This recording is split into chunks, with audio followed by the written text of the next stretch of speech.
ओम श्री गुरु सत्ताय नमः। जप और यज्ञ के समय क्या किसी विशेष प्रकार के वस्त्रों को धारण किया जाता है?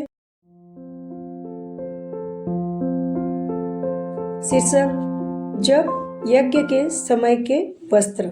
जप तथा यज्ञ में ऐसे वस्त्र धारण किए जाते हैं जो शरीर से अधिक चिपके नहीं, प्राण तत्व को भीतर खींचने और कल्मशों को बाहर निकालने की उस समय की प्रक्रिया में बाधा न पहुँचाए। प्राचीन काल में धोती और दुपट्टा दो ही वस्त्र इन प्रयोजनों में काम आते थे। शरीर पर न्यूनतम वस्त्र रहे, जो रहे वे ढीले हो, वायु के आवागमन में बाधक न होते हो, वही उपासना के समय धारण करने योग्य माने गए हैं। यज्ञ में यह बात विशेष रूप से ध्यान रखने योग्य है कि क्योंकि अग्निहोत्र की उपयोगी ऊर्जा रोम छिद्रों के द्वारा भीतर प्रवेश करती है, त्वचा पर प्रभाव डालती है, उसे गर्मी के भीतर प्रवेश करने पर भीतर से भाप, पसीना और साथ ही अनेक प्रकार की अशुद्धियां बाहर निकालती है। यदि कपड़े भारी, मोटे या कसे हुए रहेंगे तो उपरोक्त दोनों ही उद्देश्यों की पूर्ति में कठिनाइयां पड़ेगी और साधक घाटे में रहेगा। धोती सबसे ढीला वस्त्र है, उससे लज्जा आच्छादन ठीक प्रकार होता है। कटी प्रदेश और जंघाएं लज्जा के अवयव माने गए हैं। वे पाजामे में भी उतनी अच्छी तरह नहीं ढकते जितना कि भारतीय संस्कृति के अनुसार आवश्यक है। इसी प्रकार पाजामे में कमरबंद, नीचे की मोहरी शरीर के साथ उसका चिपका रहना यज्ञ के लाभों में बाधा उत्पन्न करता है। अधिक खुली हवा के आवागमन के अधिक अनुकूल होने के कारण धोती ही अधिक उपयुक्त है।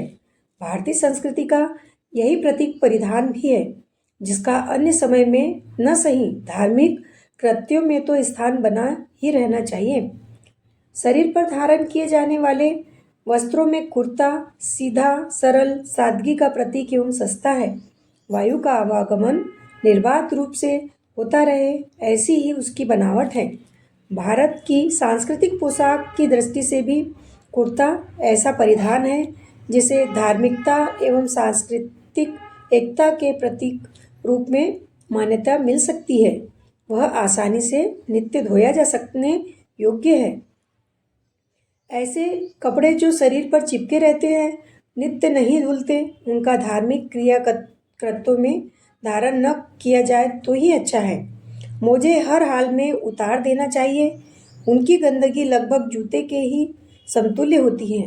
जिन प्रदेशों में धोती कुर्ते का रिवाज नहीं है, बनाना भी कठिन है, वहाँ पाजामा के उपयोग की भी छूट मिल सकती है, पर वह भी धुला हुआ हो तो यह ध्यान रखा जाए। जहाँ आसानी से धोती कुर्ते का प्रबंध हो सकता है, वहाँ तो उसके लिए जोर दिया ही जाए।